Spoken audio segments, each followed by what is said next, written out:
and welcome to Cozy Love Whispers. Settle in, get comfortable, and let tonight's chapter unfold by the fire. Chapter 8. Chapter 8. Home is where the heart is. Part 2. Zan. I sat on the porch, face tipped toward the warm sun, and let myself smile. I was still holding the image of him, my Omega spinning in that empty room, arms lifted high, laughter spilling out of him like light through open windows. I loved pleasing him, loved knowing I had given him something that felt wholly, completely his own. I couldn't wait to see how he would shape it, how warm and beautiful he would make it. I would wait patiently for the day he invited me in.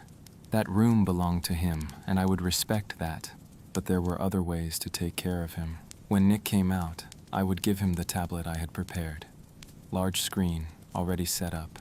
With it, he could order anything he wanted. Furniture for his nest, clothes, decorations for the house. Anything at all, my Omega would never want for a single thing. I slipped the key into my pocket, gave the room one last look, and stepped out into the hall, my steps lighter than when I'd first walked in. By the time I reached the kitchen, I could see through the window that Hia was sitting on the porch, the sun resting warm across his face. I pushed the door open and he turned at the sound. He rose to his feet, his eyes moving over me softly. "Baby, you look happy." "I am," I whispered. My smile felt shy but steady. "Thank you, Hia, for everything." He opened his arms without a word, and I walked straight into them, curling against his chest, as if I belonged nowhere else. For a long moment, we just stood there, the sun warm across our shoulders, the lake glittering beyond the yard. Neither of us needed words. In the car on the way to the grocery store, I couldn't stop scrolling through the tablet Hia had placed in my hands. The screen glowed a deep pink. He had chosen the color knowing I would love it, and my mind was already filling my nest with everything I could picture. "Baby," Hia said gently but firmly, "get whatever you need for your nest. If you see something you like, I want you to order it, no matter the cost." I looked up at him, wide-eyed. "Hia, I'll get what I need, but within reason." He shook his head, smiling faintly. "Nick, I want you to have whatever your heart desires. Let me spoil you. It makes me feel good to take care of you." I shifted in my seat, torn between protest and the warmth spreading through my chest. "Okay, Hia, I'll try. That's all I ask." His thumb brushed over my hand. "Whatever you order can be delivered this week. I'll keep everything in the living room, and when you come back, we'll open it all together and set up your nest." I looked back down at the screen, and the softest smile spread across my face before I could stop it. I pushed the cart and watched him move through the aisles. He didn't hesitate, didn't second guess. He picked up exactly what he needed with quiet confidence, as though he had shopped here 100 times before. It struck me again, the way my Omega moved through domestic spaces, so natural, so assured.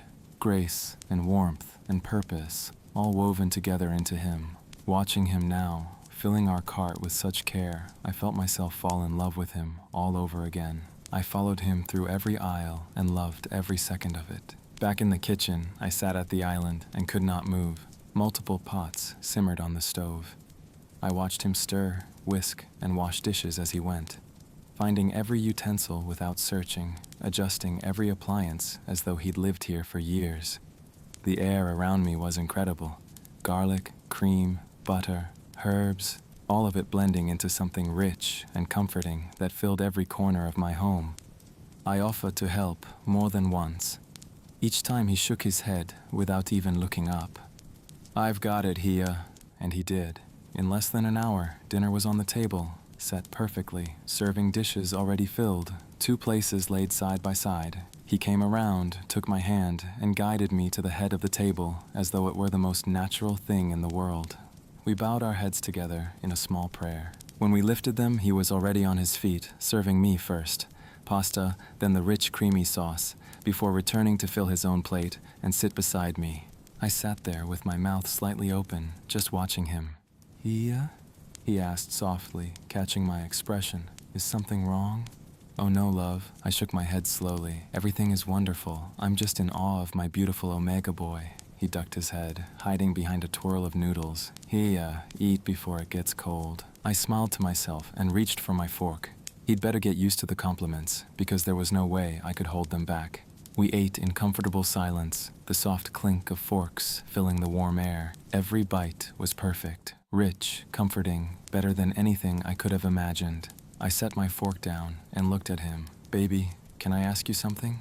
He glanced up, lips parting around a shy smile. "Of course, Hia. What do you dream for this house? For us here, I want to know what you see, not what I imagine. What you imagine." My fork stilled halfway to my mouth. I lowered it slowly back to my plate and looked around the room, at the bright kitchen, the windows opening toward the lake, and let the question settle inside me like something warm. "I dream of filling it," I whispered, almost to myself, "with color, with flowers, with warmth." I glanced back at him, nervous but steady. "I dream of mornings in the kitchen, making you breakfast before you go to work. Of evenings waiting for you on the porch swing." He didn't interrupt. So I kept going, braver now. "I dream of laughter echoing through the halls, of birthdays and holidays, of a home that feels alive, not just with us, but with family, with love." I blinked, feeling my cheeks warm, and ducked my head. It probably sounds silly. Hia reached across the table and took my hand, his thumb brushing gently over my knuckles. "It wasn't silly at all," he told me. He loved every word. We would build it piece by piece, making sure the foundation of our relationship was strong before rushing anything. "I like that," I whispered, my heart so full it almost hurt, building it together. The evening unfolded easily after that. I watched him wash the dishes after dinner, moving through my kitchen with that same quiet confidence, talking softly the whole time, little comments, small questions, his smile never once fading. Later, I turned on the big screen and we settled onto the couch together. He pressed close to my side and I wrapped my arm around him without thinking, pulling him in.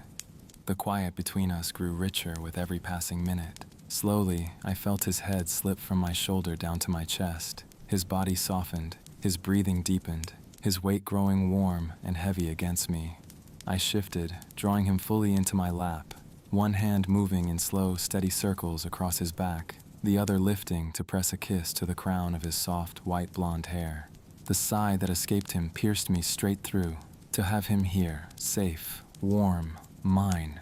It was more than comfort, it was everything, it was belonging. I held him as if the world could fall away and I would never notice. I breathed him in, that warm, sweet scent that grounded me, claimed me, settled something deep in my chest that had never been still before. But the hours passed and the night grew late. Reluctantly, I scooped him up in my arms and carried him to the car, buckling him in gently as he stirred faintly against the seat. The drive home was quiet, just the hum of the engine and the soft rhythm of his breathing beside me. Every few minutes I glanced over. His lashes rested against his pale skin, his lips parted slightly, his head tilted toward me as if even in sleep he couldn't bear to be too far away.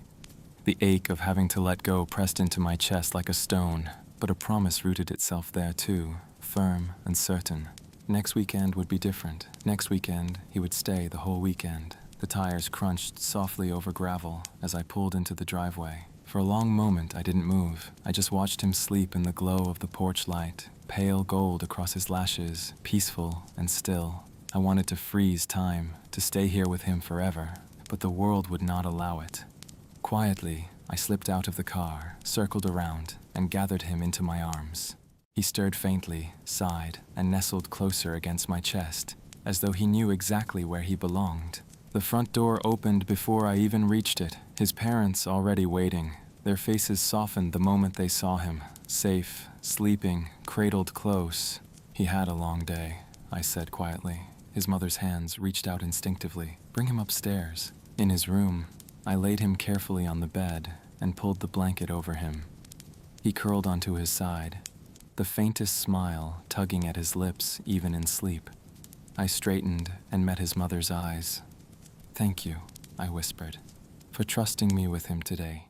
She nodded, firm but kind. "Take good care of him, Zan, always." I pressed one last kiss to his forehead, so light he didn't stir, and stepped back. Downstairs, his father was waiting. I met his gaze steadily. "I'd like Nick to spend next weekend with me. the full weekend. It's important that he grows comfortable in his home. His father straightened. He's only been there once. Yes, I said respectfully, that's exactly why. Just then, his mother appeared, warm and certain. Oh, Zan, that sounds lovely. I'll make sure he packs a bag. No need, I said with a quiet smile. I'll have everything he needs waiting for him. His father looked away, silent but no longer arguing. She crossed the room and took my hands in hers, looking straight into my eyes. Zan, I'm so grateful my son has someone like you. From the start, I knew you would be the perfect alpha for Nick. Thank you, Mama, I said, and the word felt right. Settled, like it had always been mine to say. A little while later, she walked me to the door and lowered her voice. Don't mind my husband. This is just difficult for him. We always kept little Nick very close. She squeezed my hands. But now it's time for you to step forward as his alpha. You are good for him.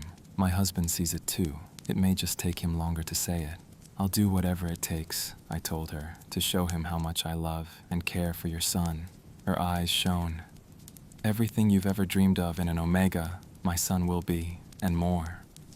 I believe you, Mama. My voice was certain, unhurried, because he already is. She pulled me into a hug then, burying her face against my neck with a soft sigh, and I held her gently, laughing quietly to myself. Omegas always found their comfort that way, no matter their age. When she finally let go, I slipped out into the night. The drive back was quiet, the road stretching ahead in silver lines of moonlight. I let my mind replay every moment of the evening, his laughter ringing through my kitchen, the way he moved through every room as though he'd always lived there, the way he curled into my lap and sighed as if there were no safer place in the world. By the time the country lights came back into view, I was smiling to myself, soft, certain. Everything about today had been wonderful, and though my arms were empty now, my heart was not, because my beautiful boy was mine. And soon, very soon, he would not just visit that home, he would live in it. When I pulled into my driveway, the house rose before me, dark, quiet, waiting. I stepped inside, greeted only by silence, but the air still carried him. A faint trace of his scent drifting through the kitchen. The memory of his warmth still pressed into the couch cushions. The ghost of his laughter lingering in every corner. I stood in the stillness and closed my eyes. Someday soon, I promised myself, this silence would be filled with his voice, his laughter, his footsteps padding through the halls. Every night, every morning, my Omega, my angel, my beautiful boy, my everything. I knew there might be challenges ahead, but that didn't worry me. When it came to my Omega, there was nothing I couldn't face. He would take his rightful place in this home, where he would be loved, protected, and cherished beyond measure. And until that day arrived, I would hold on to the memory of tonight, the night my Omega turned my house into a home. Thank you for listening to Cozy Fireplace Stories. If you enjoyed this chapter, please like and subscribe so you won't miss what comes next. Let your body relax and let sleep find you gently, without effort, without worry. I'll be right here. I'll meet you by the fire in the next chapter.